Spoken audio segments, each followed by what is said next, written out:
आप सभी को मेरा नमस्कार। मैं डॉक्टर शैलका आहूजा आप सभी का मेरे YouTube चैनल पर स्वागत करती हूँ। मैं समय समय पर हिंदी के प्रत्येक विषय पर आपका मार्गदर्शन करती रहूंगी। इसके लिए जरूरी है कि मैं जब भी कोई वीडियो अपलोड करूं तो वो आप तक सबसे पहले पहुंचे।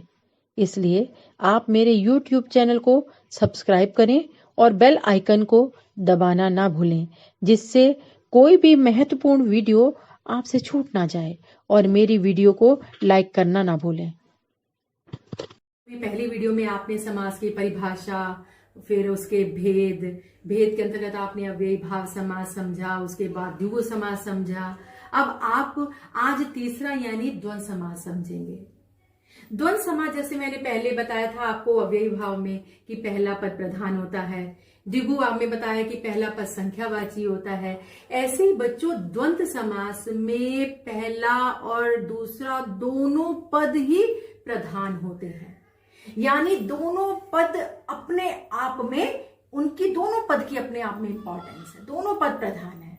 ओके, तो इसकी परिभाषा की तरफ आते हैं हम। देखिए बच्चों, द्वंद्व समास यानी जिस समास में दोनों पद प्रधान होते हैं तथा विग्रह करने में और अथवा या तथा आदि शब्दों का प्रयोग किया जाता हो वह द्वंद्व समास कहलाता है। यानी जिसमें दोनों पद प्रधान होते हैं वह द्वंद्व समास कहलाता है। लेकिन आपका देखो एग्जाम में कैसे आता है। एग्जाम में बच्चों डेफिनेशन तो आती नहीं है। एग्जाम में आपका एग्जाम्पल दे दिया जाता है और कहा जाता है कि इसका समास विग्रह करो या इसका समस्त पद बनाओ और समास का नाम भी लिखो। समास का नाम दोनों में आता है, विग्रह करेंगे तब भी आएगा, समस्त पद बनाएंगे तब भी आएगा। तो उसके लिए आपको पहचानना भी होना चाहिए। जैसे द्विगु को आपने संख्या से पहचाना था, अव्ययी को आपने उपसर्ग और उससे पहचान लिया था। अब आप द्वंद्व समास को कैसे पहचानेंगे? द्वंद्व समास को बच्चों एग्जाम्पल पर आती हूं मैं। देखिए एग्जाम्पल में पहला देखिए हमारा रात दिन। ओके, रात दिन। दूसरा है हमारा पाप पुण्य। तीसरा है हमारा यश अपयश। चौथा देखिए माता पिता। फिर है नेक्स्ट सुख दुख। अच्छा, ये जो आपके एग्जाम्पल है रात दिन, आप एक नोटिस चीज कर रहे हैं इसमें कि जैसे रात है तो रात के साथ दिन आया हुआ है, पाप है तो पाप के साथ पुण्य आया हुआ है, यश है तो यश के साथ अपयश आया हुआ है, और माता है तो माता के साथ पिता आया हुआ है, सुख है तो सुख के साथ दुख। यानी ये आपको देखो विलोम शब्द से दिखाई दे रहे हैं। विलोम शब्द दिखाई दे रहे हैं तो यानी ये दिखाई दे तो समझो द्वंद्व समास है। ओके, और अब विग्रह पर आते हैं हम। विग्रह कैसे करेंगे हम? विग्रह करने के लिए हमने क्या लेना है? देखो इसमें बीच में हाइफन है, जैसे रात दिन, इस हाइफन को हटा देंगे, इसके स्थान पर हम और ले लेंगे। तो कैसे हमने इसको विग्रह कैसे किया? रात और दिन, पाप और पुण्य, यश और अपयश, माता और पिता, सुख और दुख। हमने इसका जो विग्रह किया वो इस तरीके से किया। ठीक है, अब ये तो विलोम शब्द। अब कुछ शब्द इसमें पूरक शब्द भी आते हैं, सहचर्य शब्द भी आते हैं। जैसे देखिए चाय कॉफी हो गया, ओके, घी शक्कर हो गया, ओके, दाल भात हो गया, अन्न जल हो गया। ठीक है, जब हम विग्रह करेंगे तो इसको विग्रह करते हुए भी हम चाय या कॉफी, चाय और कॉफी भी कर सकते हैं, घी शक्कर, घी और शक्कर भी कर सकते हैं, दाल भात, दाल और भात, और अन्न जल, अन्न और जल। यानी द्वंद्व समास को आप जब पहचानेंगे और विग्रह करने के लिए आएगा, तो आप और लगा दीजिएगा हाइफन को हटाकर। उसमें कई बार हाइफन नहीं भी होता है, तब भी आपने और ही लगाना है। ओके, तो जब और पहचानेंगे किस ऐसे, इसको कैसे पहचानेंगे कि आप देख रहे इसमें विपरीतार्थक शब्द, विलोम शब्द दिखाई दे रहा है, कुछ आपको पूरक शब्द भी दिखाई दे रहे हैं, सहचर्य शब्द भी दिखाई दे रहे हैं। ये इसकी पहचान है। ये आप तो बहुत इजी उससे पहचान लेंगे, इसको कोई दिक्कत नहीं आएगी। ओके बेटा, आ गया समझ में द्वंद्व समास। अब हम नेक्स्ट समास की है। इसमें अब मैं आपको बहुव्रीहि समास पढ़ाऊंगी। ओके, द्वंद्व समास में मैंने आपको बताया दोनों पद प्रधान होते हैं। अब बहुव्रीहि समास की डेफिनेशन थोड़ा सा मैं बताती हूं आपको। बहुव्रीहि समास में दोनों पद प्रधान नहीं होते हैं, बल्कि ये तीसरे पद की ओर संकेत कर देते हैं। ना पहला पद प्रधान, ना दूसरा पद प्रधान, तीसरा पद प्रधान हो गया, तीसरा अर्थ की ओर संकेत हो गया उसका। वो कैसे, देखिए पहले हम डेफिनेशन की तरफ आते हैं। देखिए बहुव्रीहि समास, जिस समास में पहला पद और दूसरा पद दोनों ही प्रधान नहीं होते हैं तथा वे किसी तीसरे पद की ओर संकेत करते हैं, वो बहुव्रीहि समास कहलाते हैं। ओके, चलो अब हम इसको एग्जाम्पल से समझते हैं। एक तो आपका वही, फिर मैं रिपीट कर रही हूं कि समस्त पद आएगा तो आपको विग्रह करना पड़ेगा, विग्रह आएगा और तो आपको समस्त पद बनाना पड़ेगा, ऐसा आपका दिया होगा उसमें। और नाम भी नाम दोनों में ही लिखना होगा आपको, ठीक है। अब बहुव्रीहि को कैसे पहचानते हैं? बहुव्रीहि में वो कह रहे हैं पहला पद कोई उसकी महत्ता नहीं है, दूसरे पद की नहीं है, तीसरा कोई अर्थ की ओर संकेत कर रहा है। वो देखिए कैसे, एग्जाम्पल के थ्रू समझते हैं हम। जैसे दशानन, दशानन में अब आप देखिए दश पहला पद, आनन दूसरा पद। अब दश यानी 10, आनन, आनन यानी मुख। ये मैंने बात कही तो आप 10 मुख, ये बात थोड़ी जची सी नहीं, समझे नहीं, दोनों पद एकदम प्रधान नहीं हुए। अब भाई हम इसको 10 मुख, क्योंकि हमारे अब इस देखे तो 10 मुख किसी के नहीं है ना ऐसे, ओके। तो यानी 10 मुख किसके थे, ये सोचे आप, किसके थे? 10 मुख रावण के थे।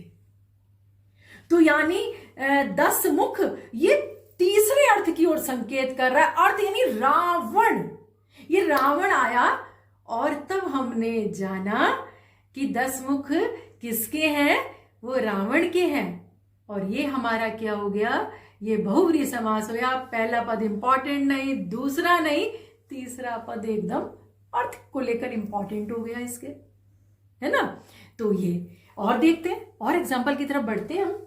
वीणा पाणी, वीणा यानी वीणा पहला पद, पाणी, पाणी यानी दूसरा पद। वीणा पाणी, वीणा पाणी, वीणा हाथ, ये बात कुछ नहीं हो पा रही। लेकिन अगर हम कहें वीणा किसके, वीणा नॉर्मली हाथों में नहीं दिखाई देती, किसके हाथ में है? सरस्वती जी के हाथ में है, ठीक। अब देखो हम इसको विग्रह कैसे करेंगे। विग्रह करने के लिए हम बाद में है जिसका, है जिसका ये लगाते चले जाएंगे। किसमें लगाते चले जाएंगे? उत्तर पद में, ओके। यानी दूसरे पद में, दूसरे पद में है जिसका लगाएंगे और उसका अर्थार्थ करके लिखेंगे भी कि कौन है, किसकी वो विशेषता है, ओके। जैसे अब देखिए दशानन का विग्रह आ जाए करने के लिए तो कैसे करेंगे? 10 आनन, 10 आनन, आनन का मतलब है मुख, 10 मुख है जिसके अर्थार्थ कौन? रावण। वीणा पाणी, वीणा है पाणी का मतलब है हाथ में, जिसके अर्थार्थ कौन? सरस्वती। ऐसी बच्चों नीलकंठ देखिए, नील, नीला है कंठ जिसका अर्थार्थ शिव। ऐसे गजानन देखिए, गज यानी हाथी, आनन यानी मुख, हाथी के समान मुख है जिसका अर्थार्थ गणेश। इसमें देखिए हमने जो विग्रह किया है जिसके, है जिसके, है जिसके, है ना, ये है जिसका अर्थात गणेश। तीसरा अर्थ भी हम लगाते चले गए, रावण, सरस्वती, शिव, गणेश। इसमें अब हम समझेंगे कर्मधारय समास, ठीक है। वही फिर थोड़ा सा डेफिनेशन की तरफ आती हूं मैं, यानी जिसमें, अब इसमें मैं बताती हूं कि जिसमें पहला पद विशेषण होता है और दूसरा पद विशेष्य होता है, वो कर्मधारय समास कहलाता है, ओके। अब देखते हैं, देखिए कर्मधारय समास, जिस समास में पहला पद विशेषण तथा दूसरा पद विशेष्य हो उसे कर्मधारय समास कहते हैं। अच्छा, विशेषण तो जानते ही होंगे ना, विशेषण क्या, यानी कोई एक शब्द उसकी विशेषता बता दी जाए, है ना।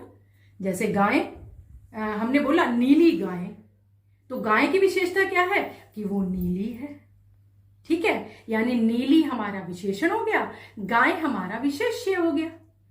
तो यानी यहां पर इस कर्मधारय समास में आपको विशेषण और विशेष्य दोनों दिखाई देंगे, ठीक है। एक शब्द हो गया होगा, उसके साथ उसकी विशेषता को प्रकट करने वाला शब्द भी दिखाई देगा। ठीक है। और जब हम इसको विग्रह करेंगे, विग्रह करने के लिए आप पहला पद और दूसरा पद इन दोनों के बीच में है जो लगा दीजिएगा। ओके। और जब तुलना हो रही होगी तब आप इसमें के समान लगा दीजिएगा पहले और दूसरे पद के बीच में। ओके। लेकिन ऐसे बात नहीं समझ में आई होगी, एग्जाम्पल की तरफ ही लेकर चलती हूँ पहले मैं तुम्हें। ठीक है, आते हैं हम एग्जाम्पल की तरफ। देखिए वही उदाहरण, समस्त पद विग्रह, समस्त पद महात्मा विग्रह, फिर उसका ये वही मैंने बताया था कि विग्रह भी आएगा, समस्त पद भी आ सकता है, नाम भी लिखना होगा। इसको कैसे पहचानेंगे? पहचानने के लिए मैंने इसकी बहुत अच्छी पहचान बताई कि विशेषण होगा और विशेष्य होगा, विशेष्य के साथ उसका विशेषण लगा होगा। ओके। अब एग्जाम्पल में आइए। एग्जाम्पल में अब देखिए महात्मा, महात्मा। अब मैंने आप सोच रहे होंगे कि मैम ने कहा कि पहला पद विशेषण, दूसरा पद विशेष्य, तो इसमें कौन सा विशेषण है, कौन सा विशेष्य है? तो महात्मा में बताऊं कौन सा विशेषण है और कौन सा विशेष्य है। ओके। अब देखिए महात्मा, महात्मा यानी पहला पद हमारा महान, इसमें हम बैठा ये हमारा आत्मा, ये हमारा दूसरा पद हो गया, यानी महान आत्मा। आत्मा कैसी? महान। और एक चीज और बताऊं, इसको आप कैसा लगाकर भी कर सकते हैं, यानी कैसा लगाओगे तो आपको उत्तर मिल जाएगा, उत्तर मिल जाएगा तो ये हमारा कर्मधारय समास हो गया, है ना। जैसे महान आत्मा, कैसी आत्मा? महान आत्मा, तो ये हमारा क्या हो गया? कर्मधारय समास हो गया। ओके। जैसे देखिए अब इसको विग्रह की तरफ आते हैं हम। मैंने अभी बताया था कि अगर आपका कर्मधारय समास को जब आप विग्रह करेंगे तो पहले पद और दूसरे पद के बीच में आप है जो लगा दीजिएगा। अब जैसे देखिए महात्मा में हमने क्या किया, महान लिखा और इसके बीच में देखो ये है जो लगा दिया, है जो, इसके बाद ये बन गया आत्मा, महान है जो आत्मा। देखिए दूसरा एग्जाम्पल, नीलकमल। नीलकमल, नील यानी नीला, कमल यानी कमल, यानी कमल की विशेषता क्या है कि वो नीला है, यानी कमल विशेष्य आ गया और नील हमारा विशेषण हो गया। तो वही बताया मैंने, पहला पद विशेषण और दूसरा पद विशेष्य होगा, एक शब्द होगा उसके साथ उसकी विशेषता होगी। विग्रह कैसे करना है आपने? बीच में है जो लगा देना है। ऐसे देखिए नीला है जो कमल। ओके। इसके बाद आते हैं मुख्य अध्यापक। मुख्य पहला पद, ये हमारा विशेषण हो गया, अध्यापक हमारा विशेष्य हो गया। विग्रह हमने देखो कैसे किया, मुख्य है जो अध्यापक। ओके। इसके बाद अब दो एग्जाम्पल और समझिए। इसमें एक आ रहा हमारा चंद्रमुख, यहां पर तुलना हो रही है। मैंने अभी बताया था कि विग्रह करने के लिए पहले और दूसरे पद के बीच में है जो लगाते हैं तथा तुलना होने पर के समान लगाते हैं, रूपी भी लगा देते हैं। ओके। इसको फोकस करिएगा कि दोनों के बीच में है जो, और जब तुलना हो रही हो, किसी की तुलना किसके साथ हो रही हो तो हम के समान लगा देंगे, तब है जो नहीं लगाएंगे। ओके। जैसे अब देखिए चंद्रमुख, यहाँ पर चंद्र तो विशेषण ही हो गया, मुख हमारा विशेष है, लेकिन यहाँ पर पता बच्चों क्या हो रहा है, यहाँ तुलना हो रही है, यानी मुख किसके समान सुंदर? चंद्रमा के समान सुंदर। ओके। तो अगर ऐसे आ रहा है तो अब जब हम इसको विग्रह करेंगे तो कैसे करेंगे? चंद्रमा के समान मुख।